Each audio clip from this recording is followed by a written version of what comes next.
un espacio desarrollado por el Ministerio de Educación Pública en coordinación con la Universidad Estatal a Distancia y el SINAR. Soy Montserrat Párez, asesora nacional de educación musical, y para mí es un honor compartir este día con ustedes.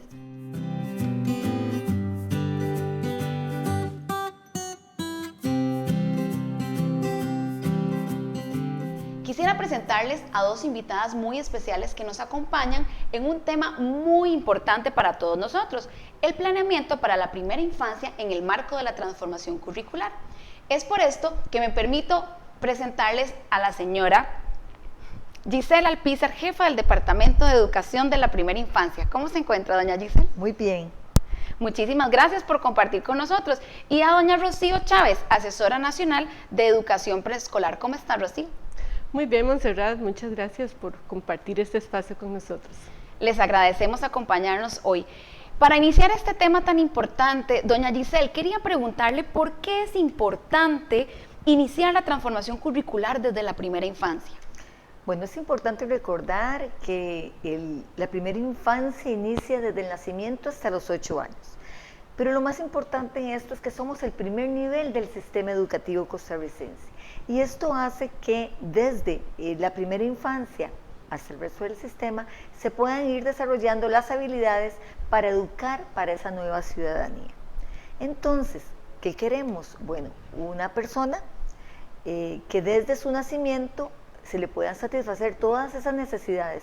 Es preparar a esa persona para que luego pueda vivenciar una serie de experiencias que le van a permitir desarrollar muchas formas de comunicación, muchas maneras de pensar, el poder compartir y convivir con otros, el poder resolver problemas de manera inteligente, pero que también sea un ser humano que pueda entender que tiene una familia, que también pertenece a una comunidad, que la comunidad está dentro de un país, ¿verdad? Y que podemos trascender también al mundo.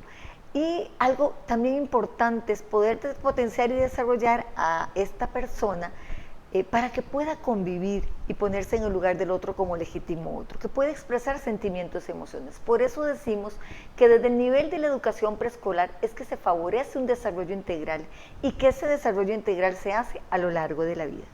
Doña Brisel, ¿y qué relación tiene un buen desarrollo cerebral e integral en todo este proceso con la transformación curricular en la primera infancia? Bueno, resulta que en la primera infancia es una etapa crucial porque se dan muchas conexiones cerebrales. Entonces esa persona inicia procesos como concentrarse y mantener la atención.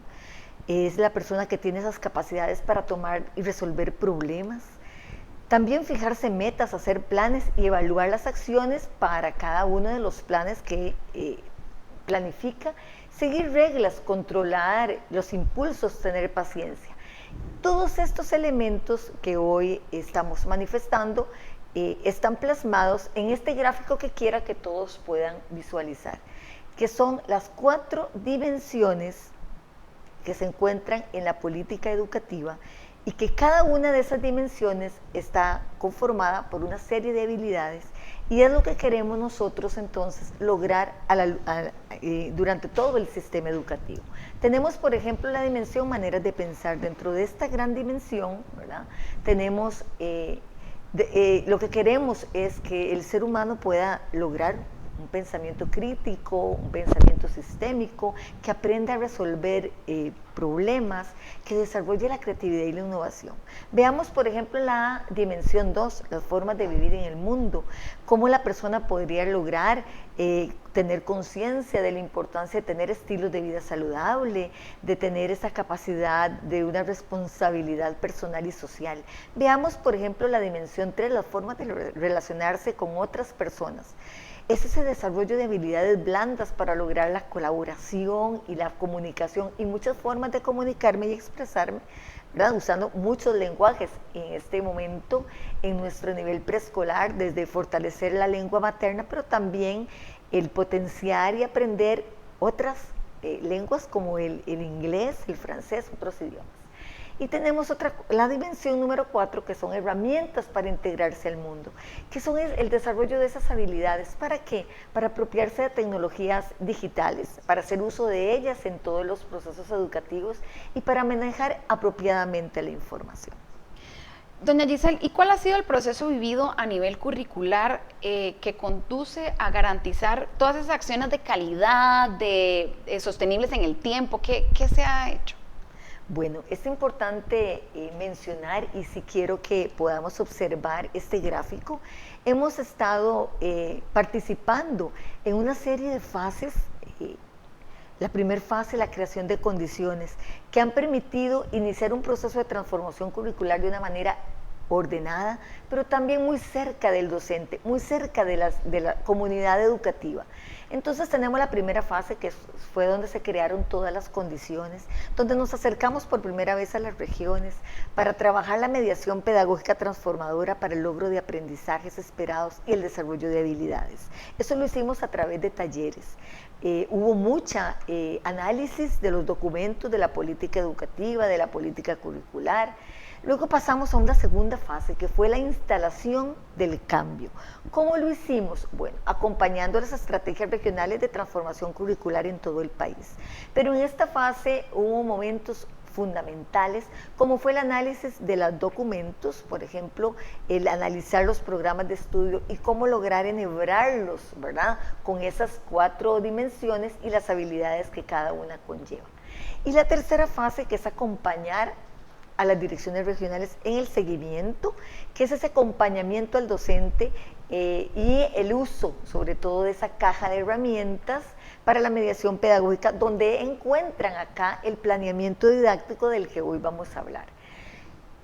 Pero en este viaje por estas fases, entonces tuvimos que hacer un trabajo desde el nivel preescolar muy importante, que fue tomar la política educativa y curricular y analizar las 4 habilidades, las 4 dimensiones y cada una de las habilidades, y enhebrarlas con el programa de estudios. Un programa de estudios que fue creado en el año 2014, pero con ya la visión de trabajar y de potenciar habilidades desde ese momento.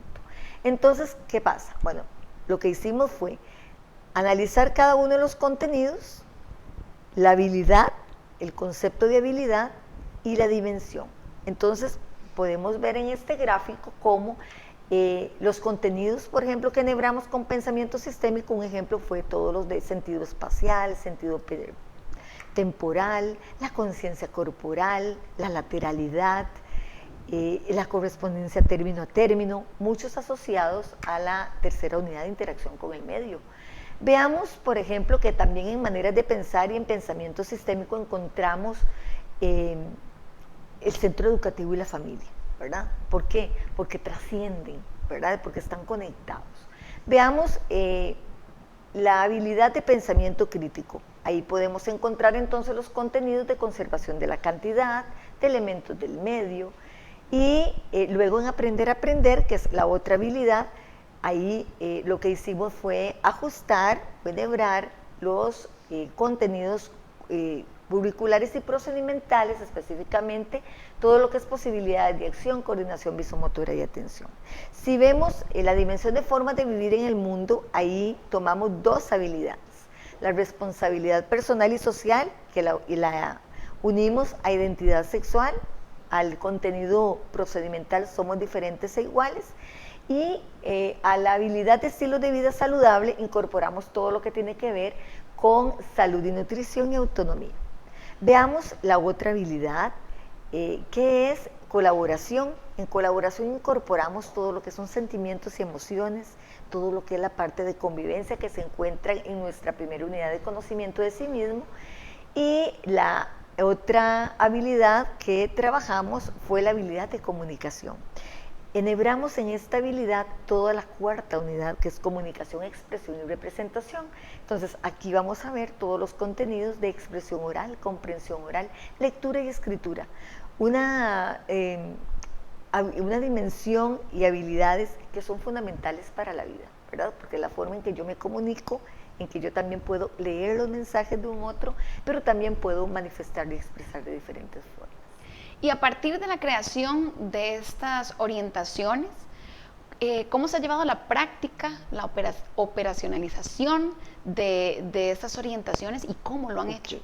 Bueno, es importante aclarar acá que las orientaciones para la mediación pedagógica por habilidades para el nivel preescolar son específicas, ¿verdad?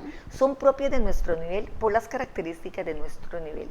Y algo fundamental es que es algo que es importante recalcar y que el docente tiene que tener muy claro, es que de los contenidos curriculares, los contenidos que más responden y que logramos enhebrar con las habilidades en estas orientaciones son los contenidos procedimentales, ¿verdad? Porque ya encierran en sí la habilidad.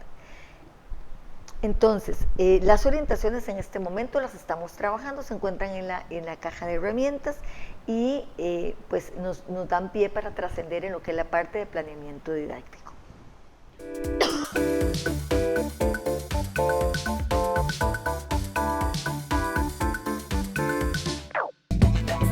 Yo quiero darles una sorpresa. El día de hoy tenemos un invitado muy especial y por supuesto queremos elevar un poquito ese nivel de exigencia, muchachos. Nos vamos hasta Cartago. Para el día de hoy tenemos el tradicional arroz de palmito. Estoy muy en desacuerdo con la decisión. Yo sé que son personas que conocen el tema y todo, pero creo que hay que usar el sentido común.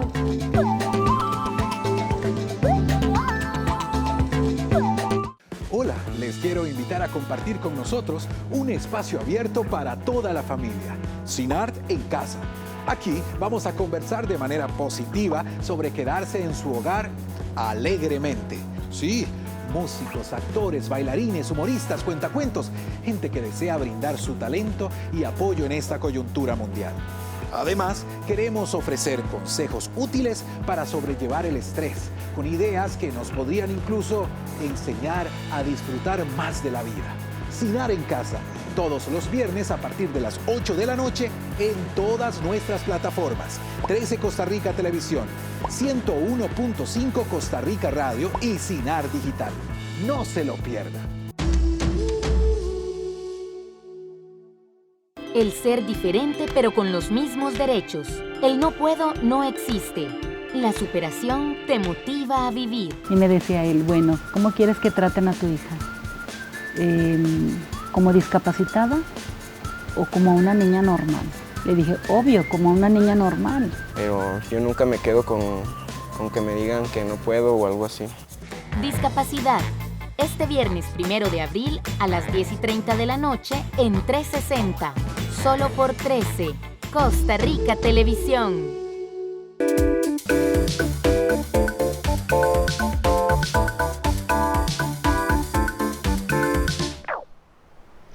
Doña Giselle, entonces, ¿quién lleva a la práctica estas orientaciones y cómo? ¿Quién operacionaliza la transformación y el planeamiento didáctico? Es el docente, que es el principal tomador de decisiones curriculares en el aula.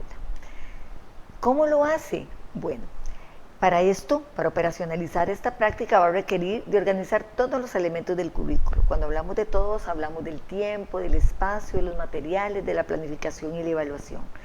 También es el responsable de construir un planeamiento que plantee estrategias dinámicas, diversas, creativas, centradas en ese desarrollo integral de la persona estudiante, y precisamente es para lograr, ¿verdad?, lo que hablábamos desde un principio, ese ser humano que queremos educar para una nueva ciudadanía. También va a requerir de diseñar ambientes educativos y realizar una mediación pedagógica para lograr estas habilidades. Porque al final la meta es el logro del aprendizaje esperado del programa a través del desarrollo de habilidades. Perfecto. Y doña Rocío, cuéntenos a nosotros, bueno, los docentes de educación preescolar, ¿cómo pueden lograr esa mediación pedagógica transformadora en la primera infancia? Montserrat, es muy importante que hablemos de mediación pedagógica transformadora, sobre todo ahora que vamos a estar conversando sobre el planeamiento didáctico en el nivel de educación preescolar, a la luz de la política curricular y de la transformación que estamos viviendo. Una transformación de la cual nosotros tenemos que reflexionar, porque en realidad lleva a cambiar muchas vidas. En primer lugar, tenemos que tomar como punto claro quién es el centro del proceso. Y el centro del proceso es él o la estudiante. Y tenemos que tener muy claro esto, porque todos nuestros esfuerzos, todas nuestras decisiones van a estar centrados en él. ¿Y por qué? Bueno, porque él es una persona, él o ellas son personas, y son personas que habitan este planeta, que habitan este mundo, que son en realidad personas que cada día se enfrentan a diversas situaciones que tienen que resolver. Y para eso entonces él necesita que se faciliten los procesos con los cuales él puede construir sus conocimientos. ¿Y quién es ese? ¿Quién es ese que le puede ayudar entonces? El docente, el mediador, el que media para que eso se logre. Partimos de un diseño curricular que está basado en el desarrollo de habilidades. Entonces esto nos lleva a pensar cómo debe de ser, qué es lo que debe hacer el mediador para lograrlo. ¿Cuál es su función en todo este proceso? ¿Cómo es que él puede utilizar, cómo él puede lograr que el niño viva diversas situaciones en las cuales él pueda resolver y pueda dar respuestas? Entonces para esto él debe pensar en múltiples recursos, en múltiples estrategias, en múltiples medios, en múltiples ambientes de aprendizaje enriquecidos. Nosotros tenemos un sistema educativo en el cual el niño desde temprana edad ya está inmerso. Y pasan muchísimos años y ya finalmente él va finalizando este proceso a sus 18, 19, 20 años y más, tal vez. Entonces nos preguntamos, ¿qué es lo que ha sucedido durante todo este proceso? ¿Cómo todo este proceso puede cambiar su vida, puede transformarlo? ¿Cómo él a través de ese proceso va desarrollando estas habilidades? En el nivel de educación preescolar, nosotros, por ejemplo, trabajamos con autonomía. Y la autonomía está vinculada a la luz de la política curricular con vida y carrera. Entonces, ¿qué es lo que nosotros pretendemos con esto? Bueno, nosotros visualizamos a una persona autónoma, que tiene claro cuál es su proyecto de vida y que para eso él va a estar preparado para resolver todas las situaciones que se le presenten en el camino.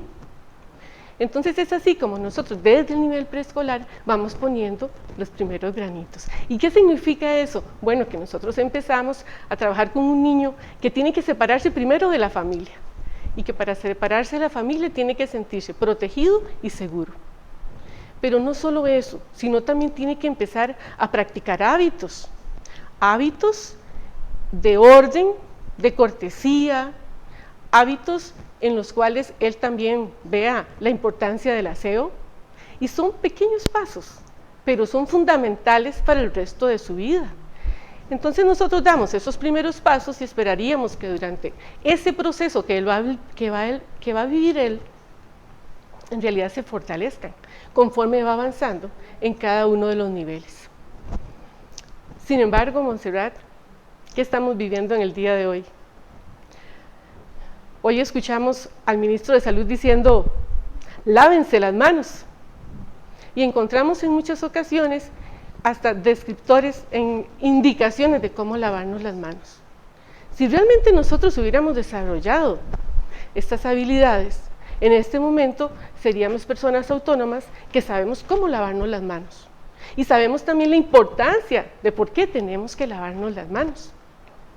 Entonces vemos cómo, si hacemos una reflexión y pensamos, bueno, ¿qué fue lo que sucedió? Tal vez en esos primeros años no se le dio la importancia que merecía el poder practicar y adquirir estos hábitos. Y tampoco se les dio la importancia en el resto del proceso. Entonces se fue perdiendo. Esos primeros granitos tal vez se fueron dispersando y no tuvieron un efecto. Y es ahí donde tiene que haber una mediación que le dé significado a esto, una mediación que se preocupe porque las cosas importantes en realidad sean importantes para la persona y tengan además un significado en sus vidas. Por eso es que hablar de mediación pedagógica transformadora en el día de hoy, que vamos a referirnos a planeamiento, es sumamente importante, porque en cada una de nuestras acciones, en cada una de nuestras decisiones que tomemos para realizar, para elaborar un planeamiento, tenemos que tener la visión de que es muy importante que esto tenga un efecto y que sea significativo para el niño. Rocío, y refiriéndonos específicamente al planeamiento, ¿cuál es la frecuencia con la que se debe elaborar un planeamiento? Muy bien, Montserrat. Vamos entonces ahora a referirnos a cambios importantes que se han dado a la luz de la transformación curricular. Vamos entonces a ver esta imagen en la cual podemos ver la organización que hemos dado a los diferentes planeamientos. Primero que nada tenemos algo nuevo, y es que el planeamiento pasa a ser trimestral. Es decir, tenemos 3 trimestres al año y entonces vamos a tener 3 planeamientos. Vamos también a colocar aquí el año 2, en donde vamos a tener también otros 3 trimestres, ya que los 27 contenidos del programa de estudio se van a distribuir a lo largo de estos 2 años. Esto significa que, por ejemplo, en este primer trimestre, si estamos tomando 4 contenidos, entonces vamos a ir avanzando poco a poco el próximo trimestre y vamos a escoger también otros contenidos, uno como mínimo de cada unidad, y así sucesivamente, de tal forma que podamos distribuirlos. En algunos trimestres habrá 4, en otros 5, en otros 6.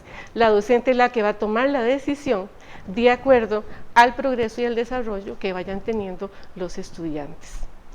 También vamos a visualizar aquí entonces, para que quede un poco más claro, en el año 1, entonces tenemos estos 3 trimestres.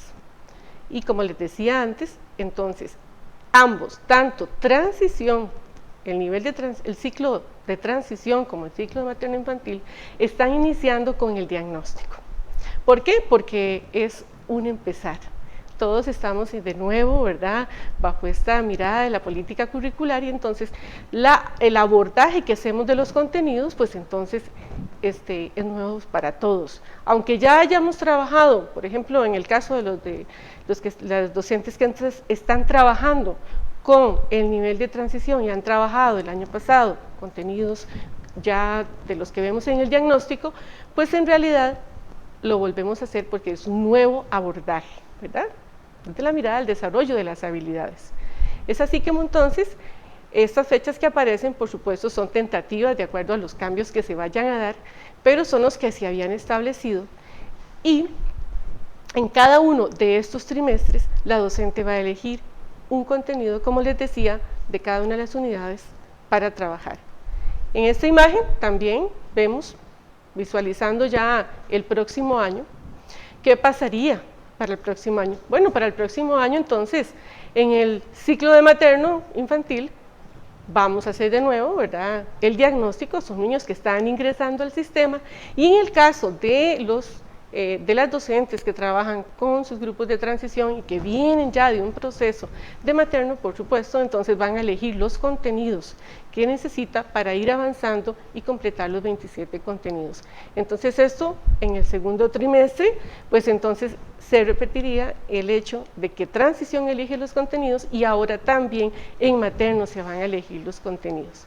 Llegamos al tercer trimestre y ambos, por supuesto, están eligiendo los contenidos, y así entonces cada docente toma la decisión y lleva un control del avance que tiene.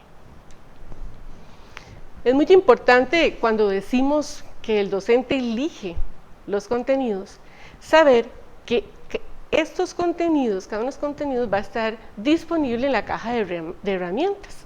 Entonces vemos aquí específicamente en apoyos para el planeamiento, encontramos la opción de la plantilla, y dentro de la plantilla entonces nosotros vamos a seleccionar el nivel de educación preescolar y luego vamos a seleccionar los contenidos. En este caso se despliega el diagnóstico y además se van a desplegar las plantillas correspondientes a cada uno de los contenidos de los cuales ellas van a elegir. Es así como entonces, recordemos, ¿verdad?, esos son los 27 contenidos que vamos a trabajar y de los cuales nosotros vamos a escoger para realizar nuestro planeamiento. Perfecto. Entonces, nos comentaba que a partir de ahora el planeamiento se va a hacer trimestral, por todo lo que nos acaban de contextualizar. Entonces, ¿cómo va a elaborar la persona docente este planeamiento y cómo lo va a llevar a cabo? Muy bien, Montserrat. Recordemos lo que hace un rato doña Giselle nos comentaba, ¿verdad? El trabajo que se ha realizado para hacer la vinculación de la política curricular con nuestro programa de estudio. Y que como producto de ello, entonces tenemos las orientaciones especialmente construidas para poder lograr hacer una buena operacionalización. Aquí en esta imagen vemos entonces cómo estos son 3 instrumentos sumamente importantes. Nosotros para sentarnos a planear, para poder diseñar y elaborar un buen resultado, tenemos que entonces contar con ellos. Y recordemos siempre, ¿verdad? Ante la duda, la lectura. Tenemos que leer y estar muy seguros de lo que nosotros hacemos. No nos dejemos llevar por comentarios y me dijeron y así fue como yo lo vi, o mejor compro el planeamiento, ¿verdad? Tal vez sea más, para algunas personas sea la solución, pero en realidad perdemos el norte. Ahí ya no estamos pensando en que lo más importante y el centro y que debemos de enfocarnos en el niño. Entonces vamos a hacer un análisis de el planeamiento que todas las docentes descargaron de la caja de herramientas para tener ese ejemplo e ir avanzando.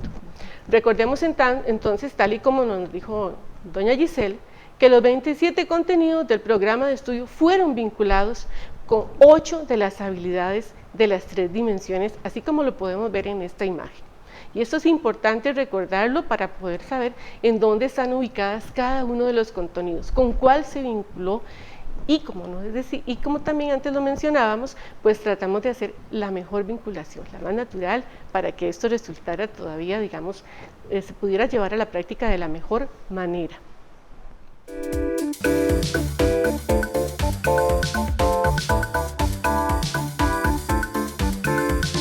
Meterme a tu celular a revisarte quién te mandó mensajes, o a tu Face, o a tu mail. ¿No lo han oído mucho, esta violencia? Me quiere tanto que quiere saber todo el tiempo dónde estoy, me escribe 1000 veces. Es que me ama muchísimo. No, es control. La mujer revelada. Historias de mujeres que aún hoy siguen luchando para vencer grandes adversidades. Solo en 13, Costa Rica Televisión. Creo que hay una aspiración de todos de llegar a esa jubilación con una muy buena pensión. Hoy en día nos encontramos con adultos mayores que llegan a nuestras oficinas con la idea de que voy a ir a pensionarme, ya tengo mis 65 años, bueno señor, sí, fulano de tal, vamos a revisar cuántas cuotas tiene. No. Algo como que clarificar es que una cosa es pensionarse y otra jubilarse. El duelo tiene que ver con las pérdidas y ante una jubilación hay un montón de pérdidas. Perdes tu rutina.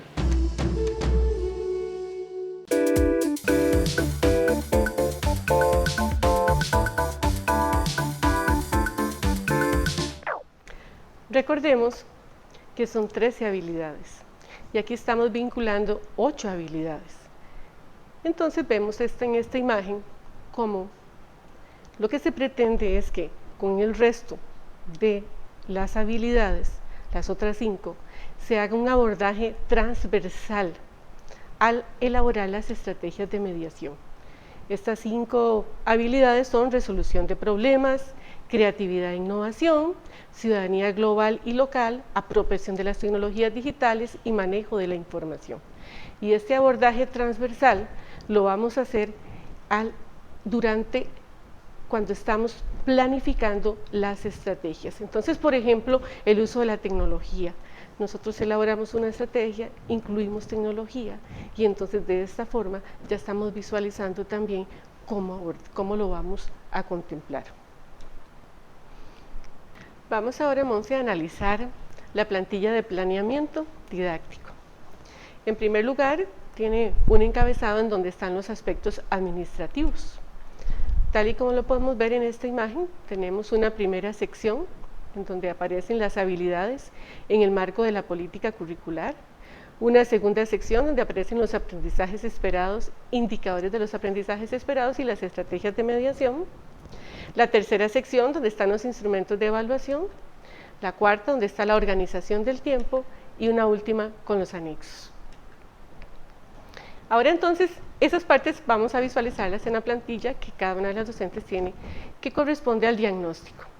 Entonces, como vemos, tenemos una sección de aspectos administrativos, la primera que habla sobre las habilidades en el marco de la política curricular, y aquí es muy importante entonces visualizar que aparecen las 4 habilidades, en este caso, que están vinculadas con los contenidos que vamos a abordar, ¿verdad? Entonces, esta es la primera parte. En la segunda sección ya vamos a encontrar los aprendizajes esperados, los indicadores y las estrategias de mediación. En la sección tercera vamos a encontrar los instrumentos de evaluación, como les decía anteriormente, y en la cuarta la organización del tiempo. Y una quinta para los anexos. Muy bien, entonces vamos a hacer ahora el análisis para ir comprendiendo cada una de estas secciones y vamos a empezar dándonos cuenta, por supuesto, cuáles son los contenidos que estamos abordando en este caso, que es autonomía de la unidad de conocimiento de sí mismo, centro educativo de interacción social y cultural, elementos del medio, de la unidad de interacción con el medio y expresión oral de la unidad de comunicación, expresión y representación. Y con esta gran lupa lo que nosotros estamos visualizando es la vinculación que tienen con cada una de las dimensiones, con cada una de las habilidades. Es por esto, ¿verdad?, que encontramos autonomía vinculado con formas de vivir en el mundo, que su código de color es el celeste, igualmente centro educativo y elementos del medio con maneras de pensar y expresión oral con comunicación. ¿Qué es lo que encontramos aquí? Bueno, en primer lugar, nosotros vamos a encontrar una primera columna en donde están los 3 indicadores o las pautas para desarrollar la habilidad. En el caso del nivel de educación preescolar, nosotros tomamos las 3 indicadores en cada uno de nuestros planeamientos. Y tenemos una segunda columna en donde encontramos también los contenidos correspondientes a el programa de estudio, en este caso autonomía. Y tomamos autonomía como un todo, es decir, con los 3 niveles de desempeño que se encuentran en el programa de estudio. Ahora, ambas columnas tienen un encabezado, están encabezadas por el aprendizaje, vinculadas forman el aprendizaje esperado, ¿verdad? Entonces, esto es muy importante que nosotros tomemos conciencia de que esta vinculación va a ser llamada aprendizaje esperado, ese es el producto. En la tercera columna vamos a encontrar los indicadores del aprendizaje esperado. Entonces aquí vamos a trabajar también la habilidad completa con el contenido en su totalidad. Entonces vemos cómo se visualiza en la práctica y cómo esto en realidad, digamos, aquí recurrimos a nuestros contenidos procedimentales por la gradualidad que ellos tienen, que nos permiten hacer una muy buena operacionalización. Rocío, disculpe, ¿y puedo yo entonces como docente realizar algún ajuste, algún cambio en alguna de esas 3 columnas? Bueno, sabemos que el componente del programa lo tenemos, pero ¿puedo hacer alguna modificación? En estas 3 columnas no se hace ninguna modificación.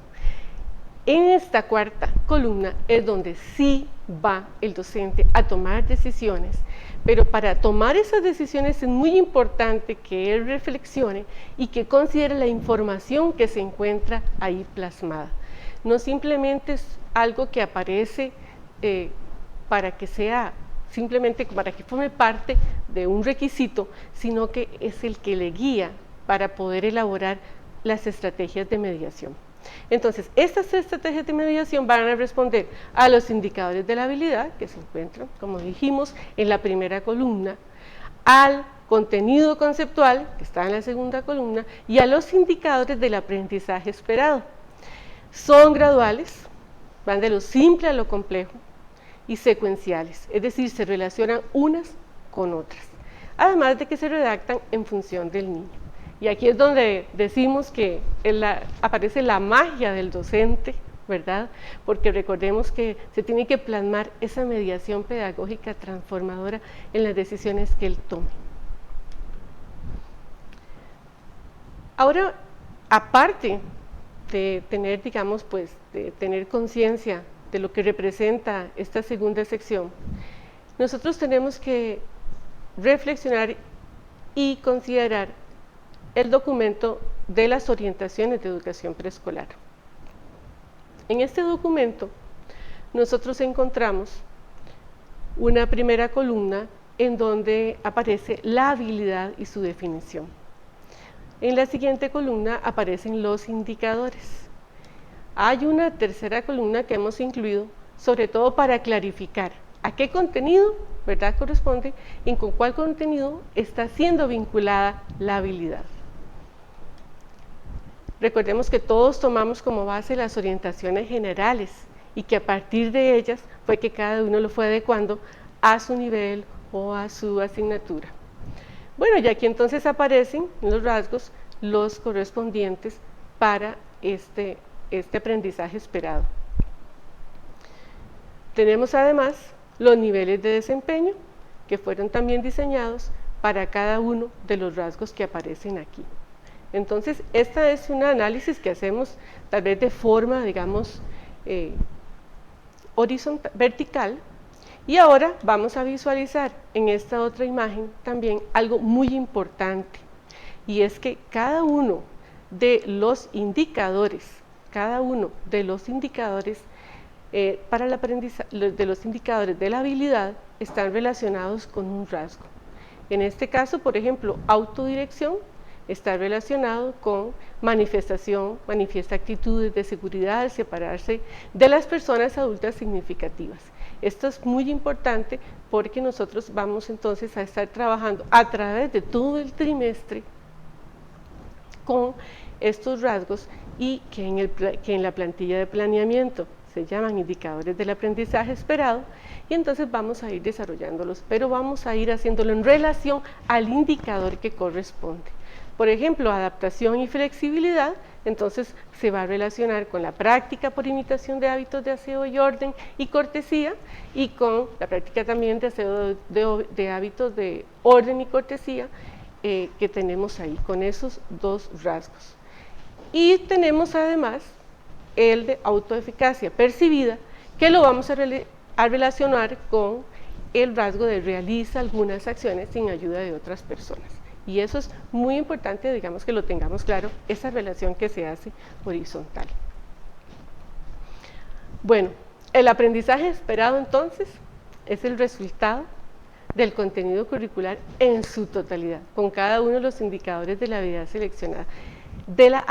seleccionada, Y eso es muy importante que nosotros lo tomemos en cuenta porque es uno de los cambios que tenemos a la luz de la transformación curricular, y es que estamos abordando los 3 niveles de desempeño en cada uno de los planeamientos que elaboramos.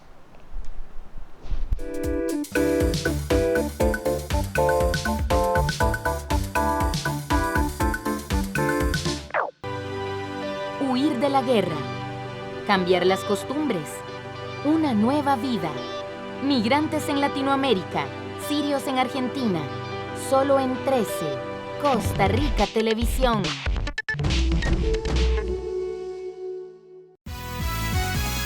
La Junta de Protección Social informa que en atención a la directriz girada por el Ministerio de Salud en torno a la situación generada por el COVID-19, suspende la realización del programa Rueda de la Fortuna desde el sábado 21 de marzo y hasta nuevo aviso.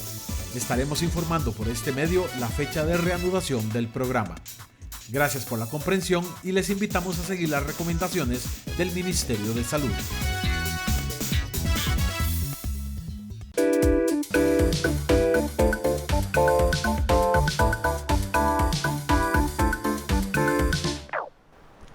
Entonces, Rocío, cuéntenos, ¿cómo organizamos ahora los contenidos? Montserrat, esta es una pregunta muy importante y nos estamos refiriendo a la 4ª sección del planeamiento didáctico, en la cual la docente realmente tiene que tomar decisiones. Vamos a respetar los momentos de la jornada, las experiencias de la jornada, los vamos a respetar, igual los tiempos que se han establecido, pero yo voy a ir seleccionando las estrategias de mediación más apropiadas para cada momento, para cada uno de las semanas y de los meses en los cuales vamos a distribuir estas estrategias de mediación. La docente para esto puede utilizar el formato que desee. Normalmente le llamamos minuta, ¿verdad? Pero ella va a decidir ese formato en el cual ella va a hacer la organización, porque sí es muy importante que ella planifique. Tenemos un trimestre, tenemos 3 meses, entonces tenemos que hacer un buen uso del tiempo. Entonces, pues, en realidad es así como lo vamos a organizar. En esta imagen podemos visualizar entonces cómo a través del trimestre los 4 contenidos que estamos trabajando van a ir distribuyéndose y vamos a ir avanzando. Entonces, como dijimos antes, respetando, ¿verdad?, cada una de las experiencias de la jornada, no significa que ahora yo voy a hacer cambios, ¿no? Estas se respetan igual que el tiempo que tiene cada una de ellas. Algo importante, y es que en la práctica que nosotros hasta ahora habíamos tenido, pues cada uno de estos contenidos los íbamos abordando en un tiempo de tal vez de una semana o un poquito más. En este caso, esa práctica cambia y ahora lo que vamos a hacer es hacer una muy buena combinación de cada uno de estos contenidos para ir trabajándolos desde el inicio hasta el final. Entonces, con esto quiero decir que no vamos a segmentarlos y vamos a decir, voy a tomar conciencia corporal y lo voy a trabajar en esta semana. No, porque recordemos que tenemos que avanzar y tenemos que trabajar en los 3 niveles de desempeño. Es decir, estaríamos en realidad sacrificando al niño y necesitamos darle ese tiempo para que él pueda ir desarrollando. Rocío, perdón, y ya nos comentaron, nos hablaron de la primera sección, la segunda sección del planeamiento. ¿Qué pasa con la tercera sección específicamente con evaluación? Bueno, cada una de las plantillas va a venir acompañada por una rúbrica. Ya las rúbricas están diseñadas. Entonces la docente elige el contenido que va a trabajar, viene la primera parte donde se presenta la habilidad, seguidamente aparece la plantilla con las 3 primeras columnas, la segunda sección con las 3 columnas, para que ella pueda elaborar las estrategias de mediación, pero además viene acompañado por una rúbrica. Ahora, recordemos que la evaluación es un proceso continuo, es permanente. Y uno de los instrumentos que más nos ayuda a poder ir llevando el registro del avance del niño son las rúbricas. Entonces, en este caso, los niveles de desempeño, ¿verdad?, van a aparecer en la rúbrica y van a ser los descriptores de ese progreso alcanzado por los estudiantes.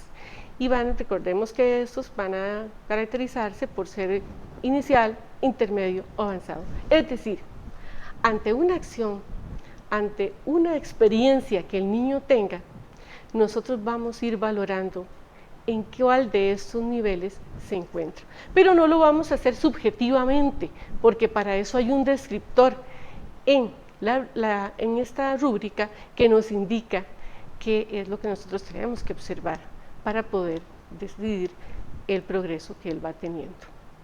Es importante también que nosotros durante este proceso podamos ir registrando información adicional que veamos del progreso del niño, y para esto nosotros podemos utilizar diferentes medios, ¿verdad?, como el registro anecdótico o algún otro instrumento que quieran también usar, digamos que se quiera usar. Sin embargo, es muy importante que tengamos ese acompañamiento del registro de información de lo que va sucediendo en el día a día. Bueno, aquí entonces en esta imagen vemos esta plantilla en donde aparece la rúbrica, vemos donde tenemos el primer indicador del aprendizaje esperado con sus respectivos niveles de desempeño, la segunda, la tercera y el cuarto indicador del aprendizaje. Cuando nosotros observamos esta rúbrica, tenemos que imaginarnos que estamos haciendo un proceso de 3 meses. Es decir, vamos a estar valorando al niño en diferentes momentos. No es solo un momento en el cual nosotros estamos tomando información, no, es, como decíamos, es continua y es permanente. Es decir, yo en diferentes momentos del trimestre voy a estar valorando al niño, y esto es también se debe tomar en cuenta. Y entonces, una pregunta que debe estar sonándonos por ahí, ¿qué pasa ahora en el segundo trimestre? Bueno, efectivamente, para el próximo trimestre se debe partir del análisis de este primer ejemplo de planeamiento que tenemos en nuestras manos. Si, por ejemplo, alguien lo tomó y simplemente empezó a hacer las estrategias de mediación, llevarlas a la práctica, sin haber tomado conciencia qué es lo que estaba haciendo, sin haber hecho la relación con el indicador del aprendizaje respectivo, entonces posiblemente se encuentre ahora haciéndose muchas preguntas. En la caja de herramientas vamos entonces a encontrar, como les decía anteriormente, las plantillas correspondientes a cada uno de los contenidos. Entonces, ¿qué pasa para el próximo trimestre? Bueno, la docente va a elegir los contenidos que considere importantes y necesarios, de acuerdo al conocimiento que ya ha tenido con su grupo, gracias al diagnóstico, y entonces va a utilizar las plantillas que aparecen ahí. Recordemos que va a elegir un contenido al menos de cada una de las unidades. Va a encontrar igual la sección 1, la sección 2, como les decía anteriormente, y la sección 13, en donde aparece la rúbrica, el instrumento de evaluación. Entonces, aquí nos hacemos la gran pregunta, bueno, ¿y cuál es nuestro trabajo entonces si me están proporcionando tanta información? Bueno, ese trabajo es muy importante, el de la elaboración de las estrategias de mediación. Recordemos que ahí nosotros es donde vamos a tomar todos los insumos, en donde nosotros vamos a poder ir planificando para lograr buenos resultados en nuestra mediación pedagógica transformadora. Si nosotros queremos transformar, tenemos que planificar, tenemos que tener muy claro hacia dónde vamos.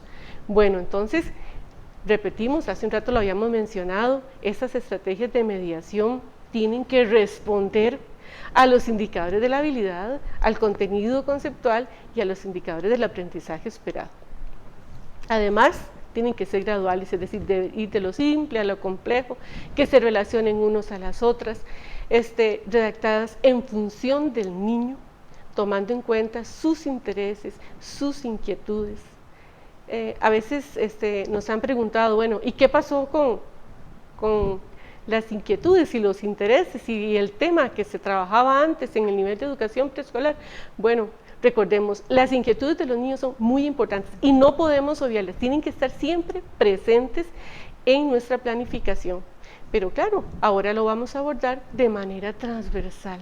Nosotros cuando estamos elaborando las estrategias, estamos entonces además tomando en cuenta esas inquietudes, podemos hacer proyectos, podemos hacer secuencias didácticas, podemos hacer talleres. ¿Por qué? Porque son recursos que tenemos y que pueden enriquecer nuestra práctica. Y sobre todo, recordar que en estas estrategias de mediación tenemos que considerar múltiples formas de múltiples recursos, múltiples ambientes de aprendizaje, múltiples medios. Aquí es donde nosotros pues vamos a hacer efectivo una buena mediación. Bueno, es aquí donde nos hacemos la gran pregunta. Si estoy recibiendo una plantilla con tanta información, ¿cuál es mi trabajo? Bueno, en primer lugar, esa información que aparece en esa plantilla debe de analizarse y reflexionarse. Recuerde que nosotros para poder iniciar un buen planeamiento, primero tenemos que reflexionar acerca de esos estudiantes, de las características, del contexto en el cual ellos se desenvuelven y considerarlo para que esté y para que se pueda visualizar en las estrategias de mediación.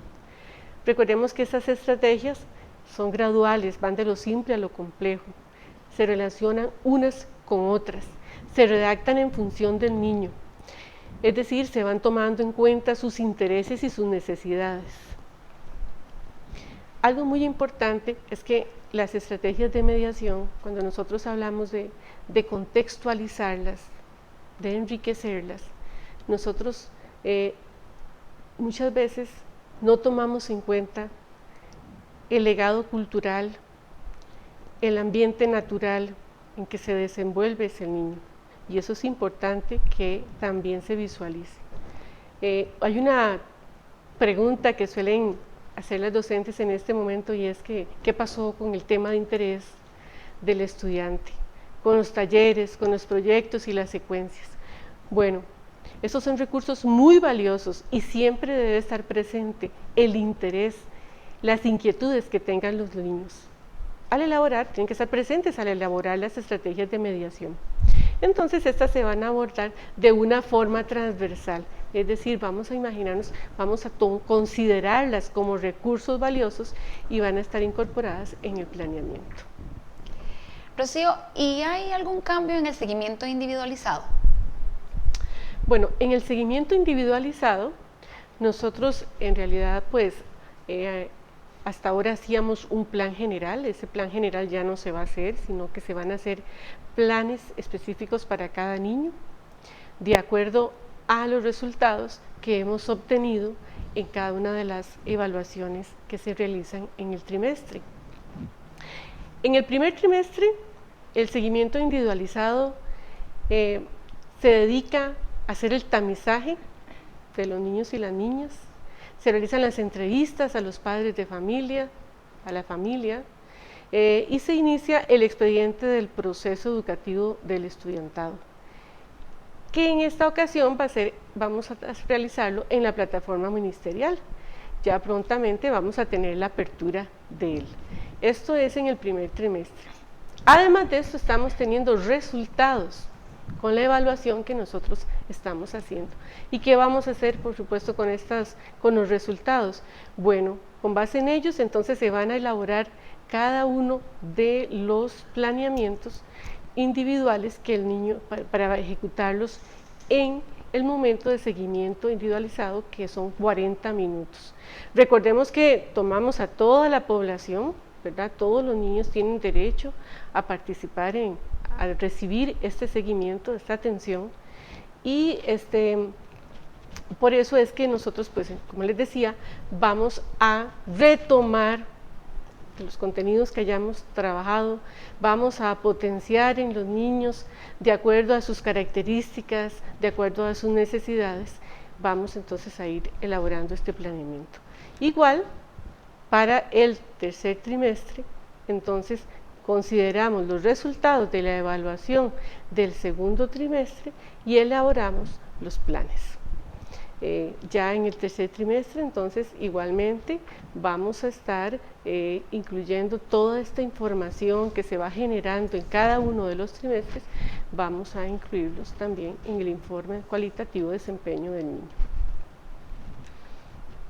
El cual, igualmente, al igual que los años anteriores, ¿verdad?, se va a entregar al padre de familia, personalmente, a la familia, a sus familiares, de acuerdo a una organización de tiempo que se haga en un tiempo establecido. Creo que toda esta información tan importante que ustedes nos han compartido, pues va a ayudar en el quehacer profesional de todas las docentes. Pero ¿dónde podemos obtenerla? ¿Está a mano? ¿Cómo hacemos para poder tener acceso a tan valiosa información? Bueno, es importante instar a las docentes para que ingresen a la caja de herramientas. En la caja de herramientas, la cual se está actualizando en simultáneo, van a encontrar el material que Rocío les dijo, pero también van a encontrar en esta tercera fase en la que nos encontramos y en este momento que vive el país, guías para el trabajo autónomo de los niños y las niñas. Van a encontrar infografías que les van a facilitar a ustedes docentes pues viajar y comprender mejor cómo elaborar el planeamiento. Van a encontrar también pues videos.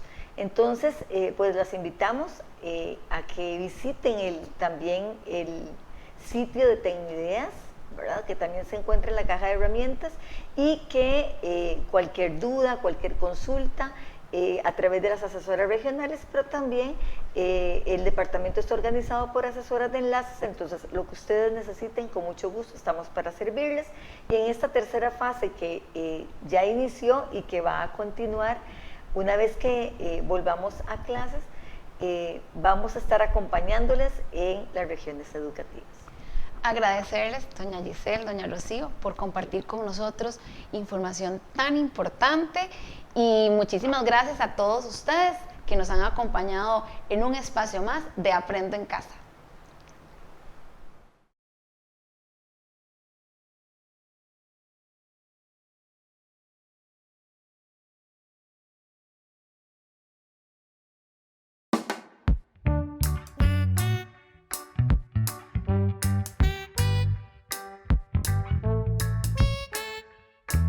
Estás viendo Los Pérez. Hoy presentamos Vamos a ser valientes.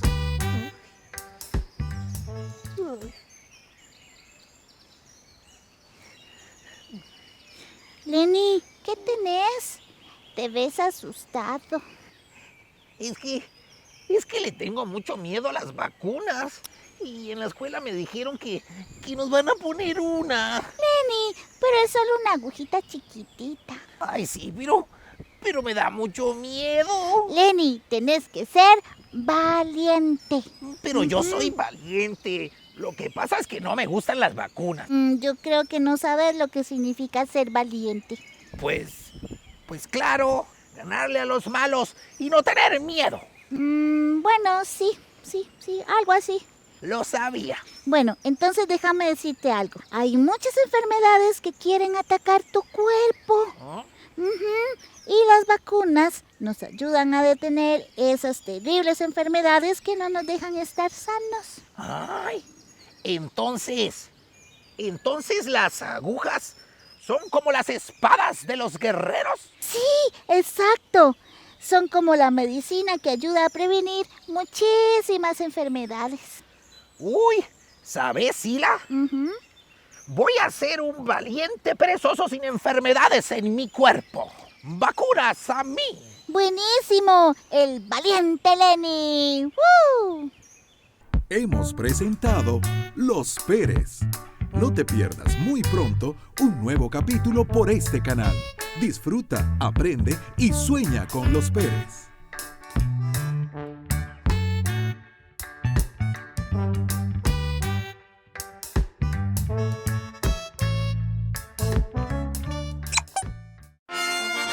¡Oh, mundo!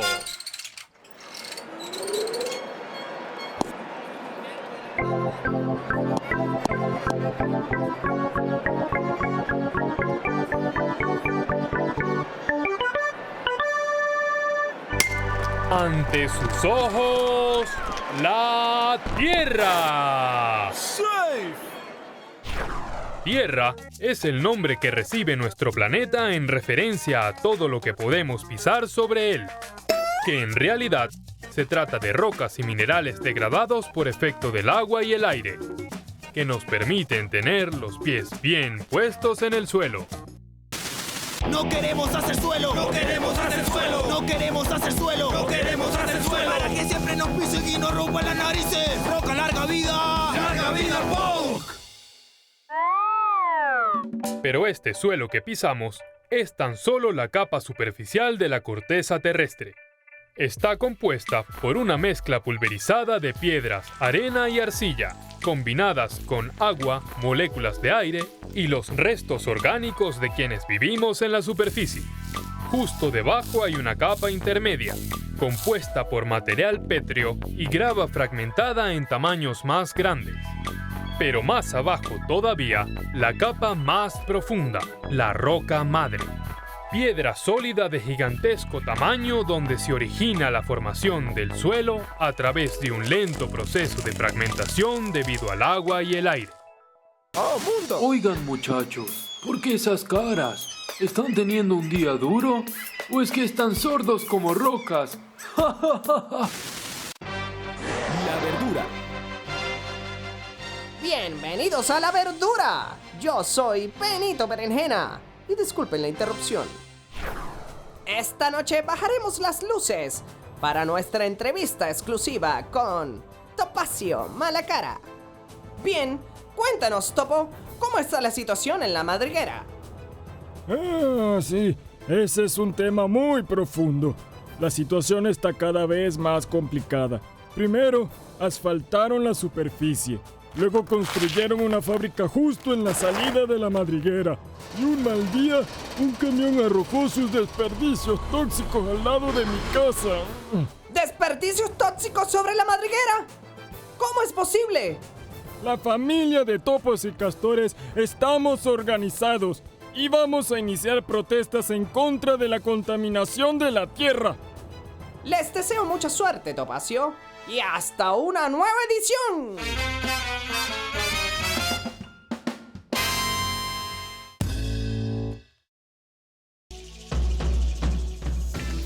A continuación, Aprendo en Casa.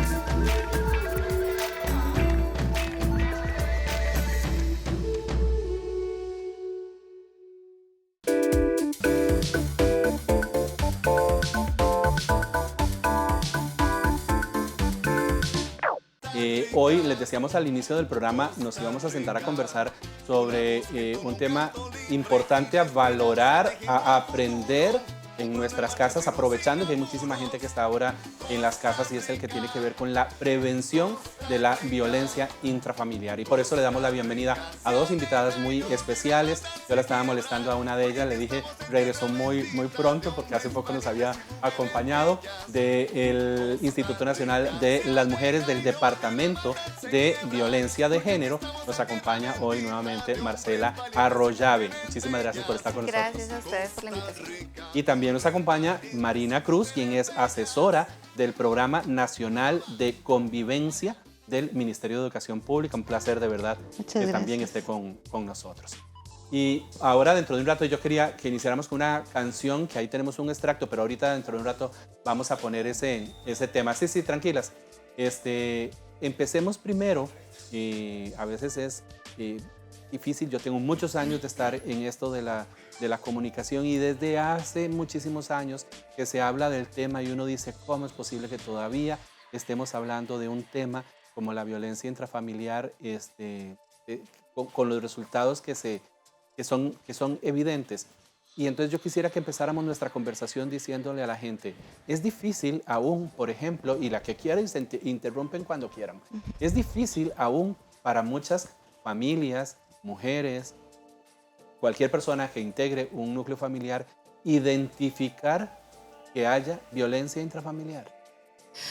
Bueno, justamente hablábamos hace un rato, antes de entrar al set, que estamos tan inmersos en esta sociedad patriarcal, ¿verdad? En esta sociedad donde el hombre tiene tantos privilegios, que no nos damos cuenta de muchas situaciones que vienen siendo violencia. Y además, en esta misma sociedad, muchas veces la familia les dice a las mujeres, esto es normal, eso es así se comporta el hombre. Entonces, la misma cultura en nuestra sociedad ha impedido que veamos algunas formas de violencia como es violencia. Un ejemplo fácil, el acoso sexual callejero, que siempre le hemos llamado piropo, mal llamado piropo, y al final es una forma de violencia porque no es algo deseado, porque irrumpe, ¿verdad?, nuestra vida diaria, nuestro transitar. Esa es una forma, pero también en el hogar hay muchas formas de violencia que a veces no identificamos. Por ejemplo, lo que estamos viviendo actualmente con este aislamiento social, en donde muchas mujeres estamos teniendo que estar en casa con los chicos estudiando, que es un poco lo que ya nos va a contar Marina, ¿verdad? Con los chicos que también están estudiando. Estamos haciendo teletrabajo, estamos estudiando, pero también estamos haciendo las labores del hogar recargado, sin el apoyo de la persona. Esto al final se convierte en formas de violencia también. Claro, y también todo este proceso de estamos todos en la casa, no estamos acostumbrados a resolver los conflictos de forma armónica, pacífica, sino que, bueno, si algo me molesta, pego un grito, si algo me molesta, hago, no sé, respondo de forma violenta. Inclusive hay muchos personas que nos están reportando, bueno, tengo chicos que preguntan, ¿qué pasa si mi mamá me pasa gritando en la casa o si mi papá me está gritando porque no puede con las tareas, con todo lo que estoy, con el trabajo, ¿verdad? Entonces es ver cómo tratamos de armonizar esa convivencia, ¿verdad? Desde el hogar y prevenir que se den situaciones de violencia en la casa, ¿verdad? ¿Esto se puede aprender? Sí. Porque es que, yo iba a decir, es que a veces no se nos enseña. Dice Marina, no sabemos cómo resolver a veces conflictos en la casa. Tal vez en una familia que tiene un matrimonio de, no sé, 15 años y que tienen adolescentes ya y que nunca han logrado ni como pareja, ni como familia, ni como núcleo familiar, manejar estas cosas. Es un proceso de desaprender. Sí, más bien es de desaprender, ¿verdad? Aprender y reaprender en la forma como nos relacionamos. Vieres que desde el Ministerio de Educación Pública hemos estado trabajando mucho todo lo que es la convivencia, pero la resolución alterna de conflicto y las prácticas restaurativas, de cómo yo hago círculos de diálogo, cómo yo vengo y se dice mucho, subo al balcón en vez de enojarme y estallar, tomo mi momento, respiro y ya pienso qué es lo que siento. Hablo mucho de declaraciones afectivas. Cuando vos haces tal cosa, me haces sentir de esta manera, en vez de explotar, ¿verdad? Okay. Pero es un proceso de cambio cultural, porque no fuimos educadas y educados para responder de esta manera. Ni para externar nuestros verdaderos sentimientos. Sobre todo los hombres. Y en palabras. No, y sobre todo para los hombres. Siempre ha sido desde muy chiquitos una limitación, una restricción a que expresen sus emociones. Tengo miedo. No puedes tener miedo porque sos un hombre y los hombres no tienen miedo. Quiero llorar porque me golpeé. No llores, ¿verdad? Todo eso va generando que las relaciones entre hombres y mujeres sean diferentes. Por eso también desde la Política Nacional de Atención y Prevención de la Violencia contra las Mujeres y las Niñas, tenemos un eje particularmente establecido para trabajar con chicos, para que no tengamos que hacer ese proceso que decía Marina ahorita de desaprender, sino para que crezcan aprendiendo nuevas formas de relacionarnos, nuevas formas de tener una pareja, nuevas formas de autocuidado conmigo y con mi pareja, formas de resolver el conflicto de manera diferente, no desde la violencia, no desde el reproche, sino desde aceptar, como decía Marina, mis propias emociones, lo que significa para mí, lo que vos haces y cómo podemos resolverlo. Hoy estamos conversando sobre cómo prevenir violencia intrafamiliar en nuestros hogares y lo estamos haciendo con dos invitados muy especiales. Quiero recordarles que si ustedes quieren hacer alguna consulta, también la pueden hacer a través de la línea telefónica 2220-7550. Esa es una forma, les repito, 2220-7550. O si no, también a través de nuestro Facebook, porque ahí estamos transmitiendo también en vivo. Y si usted lo tiene a bien, a través de ese medio, también puede hacer alguna consulta o comentario en relación a este tema. Y vamos a ver cómo lo planteo. ¿Dónde cuando las familias tienen chicos y chicas es importante ese correcto aprendizaje? Lo planteo por esto, no lo quería decir así, pero lo voy a decir así.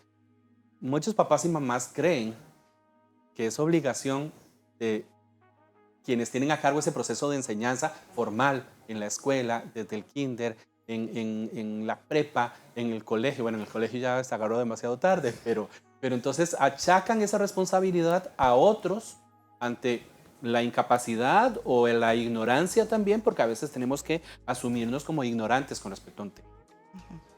Bueno, debería ser desde el hogar, desde cada una de las casas, y esa revisión que por lo menos todos los que estamos en una franja de edad de 30 a 40 tenemos que hacer... Que ya pasamos por ahí.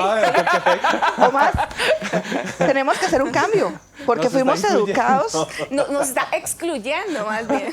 Bueno, a 50. Tenemos que hacer ese cambio, ¿verdad? Porque fuimos educados donde todo eso estaba bien, era normal. Así me educaron, se educaron mis padres y mis abuelos, ¿verdad? Entonces, bueno, desde la casa hay que hacer el cambio. Nosotros en Ministerio de Educación Educación Pública estamos trabajándolo en alianza con el INAMU, con las escuelas para el cambio. Es un grupo de escuelas desde pequeñitos y pequeñitas, desde preescolar, para trabajar eso de, como vos decías, el manejo de emociones, la ruptura de los roles, la ruptura de encasillarnos y decir, bueno, yo tengo que responder de cierta manera, como soy niña tengo que ser delicada, como soy niño tengo que ser valiente, ¿verdad? Entonces hacer ese cambio, pero creo que más es algo que tenemos que hacer un análisis cada uno y cada una de la casa. Hay muchas instituciones que nos educan desde que somos pequeños, nos educa la familia, nos educan los centros religiosos, las iglesias, nos educan los medios de comunicación también, ¿verdad? Donde aprendemos roles, prejuicios, estereotipos que al final van a generar incluso que tengamos situaciones estas de choque, de agresión, de violencia.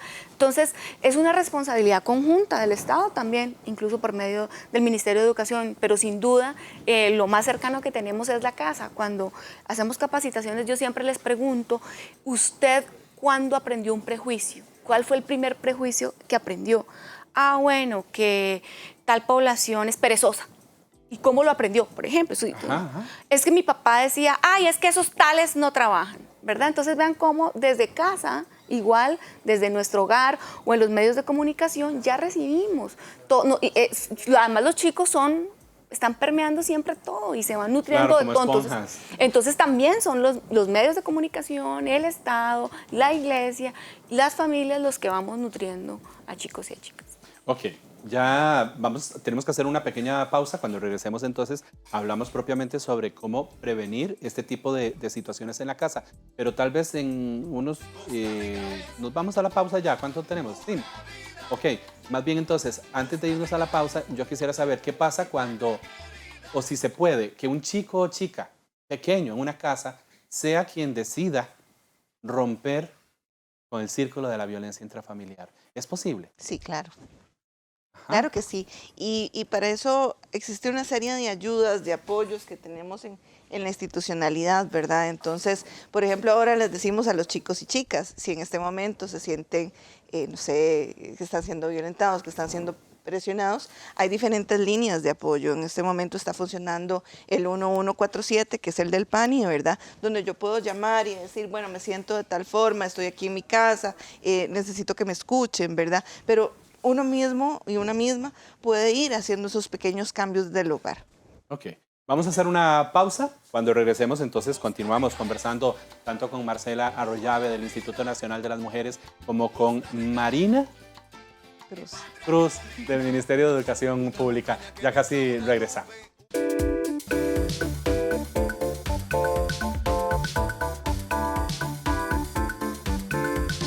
Hablar del poder a veces uno se imagina siempre lo negativo, ¿verdad? Como que está estereotipado.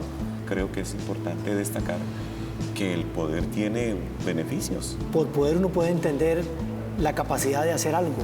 Poder hacer algo sin impedimento alguno. Los domingos a las 10 de la mañana, Voces Amigas, solo en 13, Costa Rica Televisión.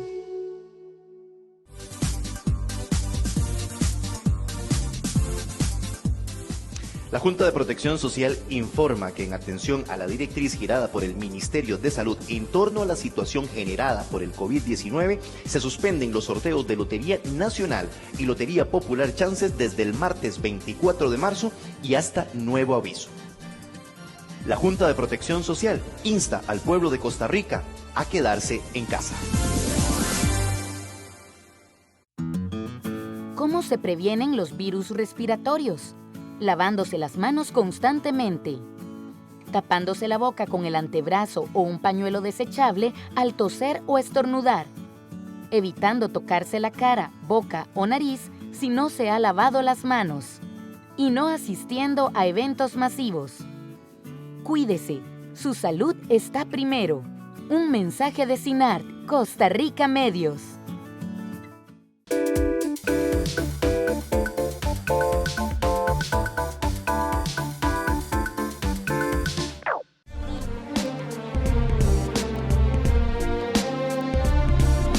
Este sentimiento que traigo te calma la ira, cambiando lo violento por talento con clase. No me rendiré, pase lo que pase. Con el rap traigo mensajes que contarte, representando a un barrio donde la paz va acabando, y en la calle y en la casa la violencia incrementando. Como lo digo en mis versos, esta música es para todos, hombres y mujeres, sin señalamientos. Somos distintos por fuera pero adentro iguales, y seguimos siendo hermanos de distintas madres. La paz tiene un comienzo y se llama tolerancia y respeto.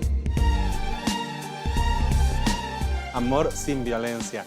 Es interesante que, por ejemplo, hay muchas formas, por ejemplo, de expresión, y que de la música podamos, y tal vez de manera muy efectiva, calar con un mensaje en la sociedad, independientemente de la edad que tengamos, ¿verdad? De hecho, está ligado con lo que vos decías, ¿cómo puedo hacer un cambio, verdad? Desde el 2014 estamos trabajando en un proyecto interinstitucional, Ministerio de Educación, Ministerio de Justicia y Paz y Ministerio de Cultura y Juventud, que se llama Canción por la Paz. Entonces, anualmente se lanza el concurso, se le dice a los chicos y chicas que están matriculados en cualquier modalidad educativa, pública o privada, este es el tema, queremos que ustedes creen, hagan una propuesta que sea de reflexión y incitar a los demás, ¿verdad? En cuanto a los temas. Esta canción fue la del 2015, que era prevención de violencia en el noviazgo, ¿verdad? Amor sin violencia.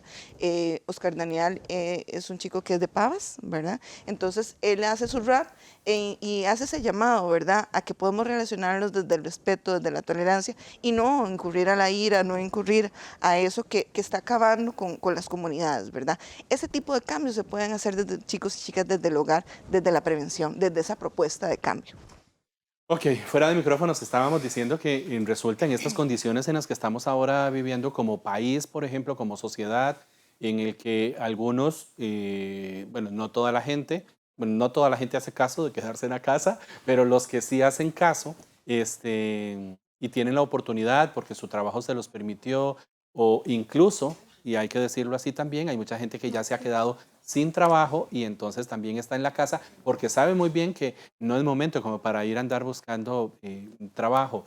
Y entonces decíamos que cuando se presentan situaciones de violencia dentro de nuestros hogares, es muy difícil denunciar, es muy difícil tratar de poner un alto y alzar la voz porque estás confinado y confinada ahí, en ese espacio físico de la casa. ¿Cómo prevenimos? Bueno, aquí es importante decirle a toda la población que aunque estemos en un estado de emergencia y en una situación como la que nos ha generado el COVID-19, nuestro derecho a una vida libre de violencia no está limitado, no está restringido, no, ¿verdad? Seguimos teniendo este derecho, tanto todas las personas, en particular los niños, las niñas y las mujeres, ¿verdad? Que son quienes viven este tipo de violencia en el hogar con mayor frecuencia. Entonces, queremos decirles que en el INAMU nuestros servicios no se han suspendido. Nuestros servicios siguen ahora y más adelante si fuera necesario cualquier otra situación de cuarentena total o a donde llegáramos. Lo importante es decirle a las mujeres y a los niños y a las niñas que tengan claro que el 911 es la línea más segura para activar cualquier tipo de servicio. Pero hablábamos también de la situación, si estamos con el agresor, si es una situación muy violenta y no podemos hacer esa llamada. Nosotros también siempre recomendamos que vayan a la Delegación de la Mujer. La Delegación de la Mujer es la oficina del INAMU donde brindamos asesoría psicológica, apoyo legal y psicosocial.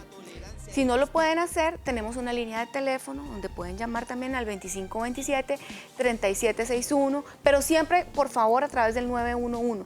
Pero también les queremos decir que tengan sus recursos a mano, sus recursos familiares o amistades, que sepan a quién le puedo pedir ayuda.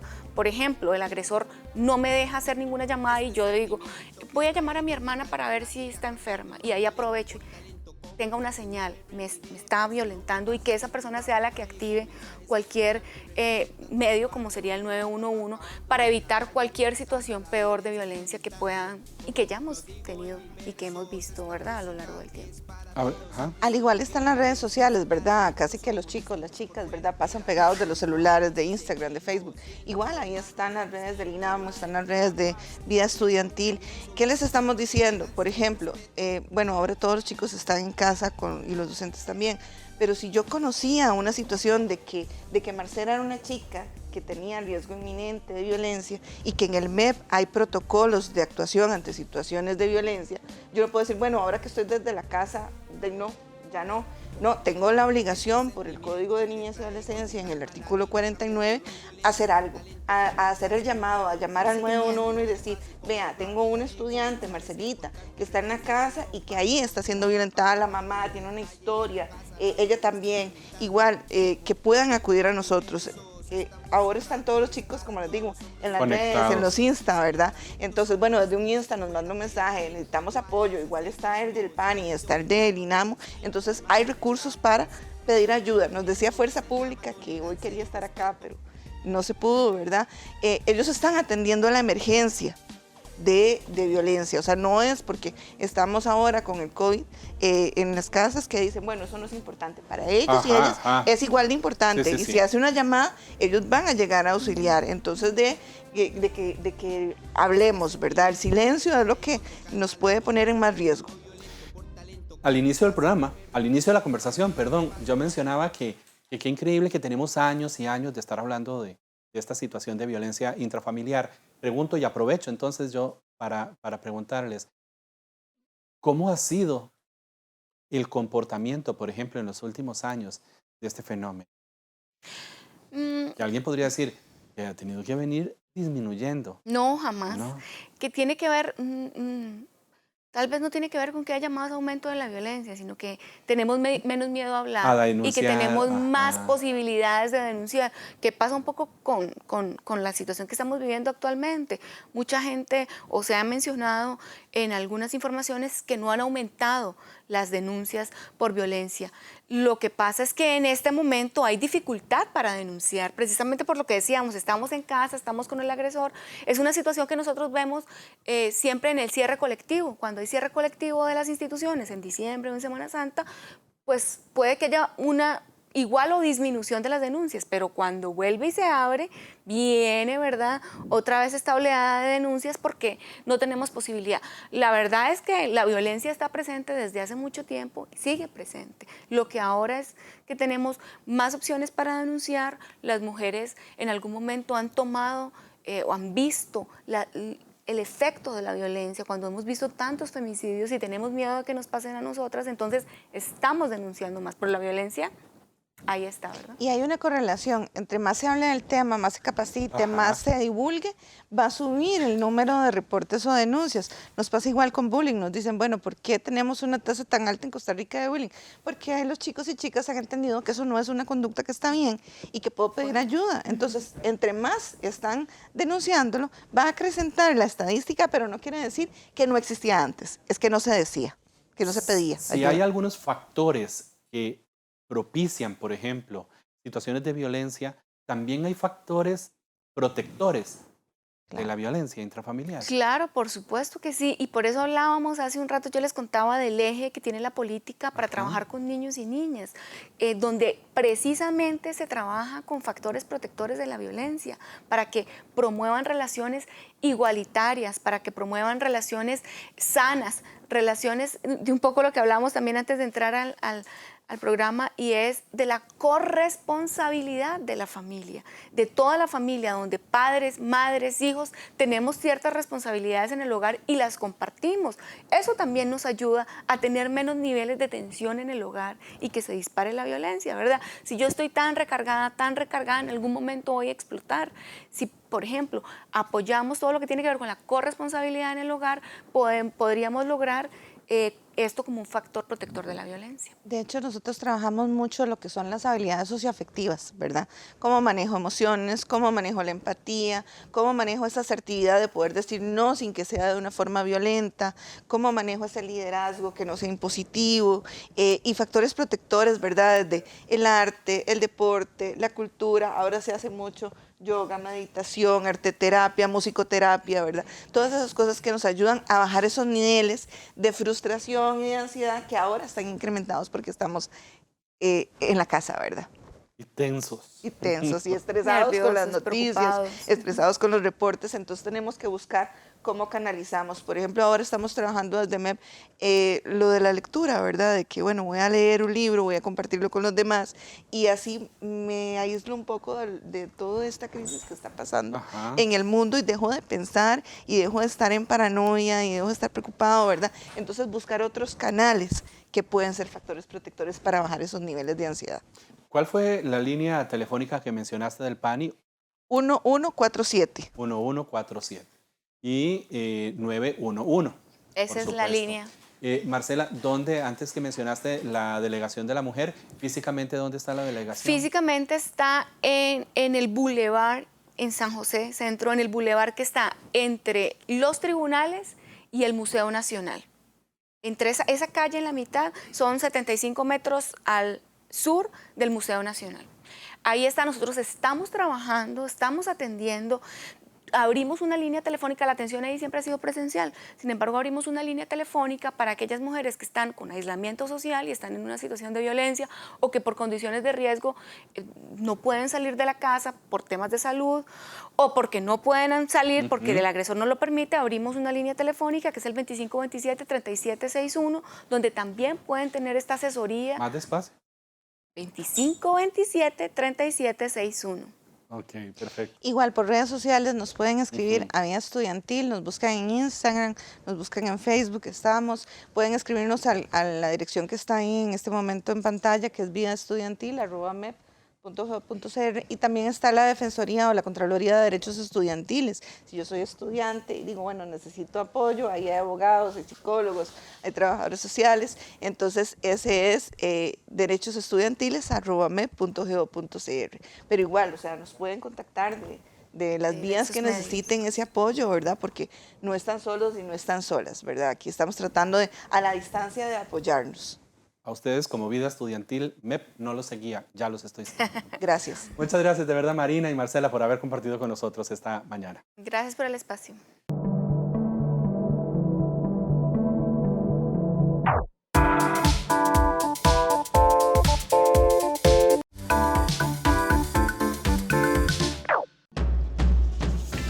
A continuación, Alucine.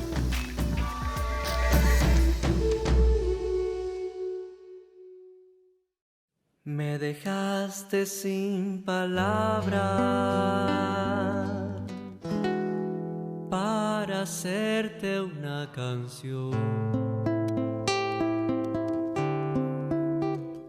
Desterraste la tristeza, pólvora de la belleza que me enciende la pasión. De enredar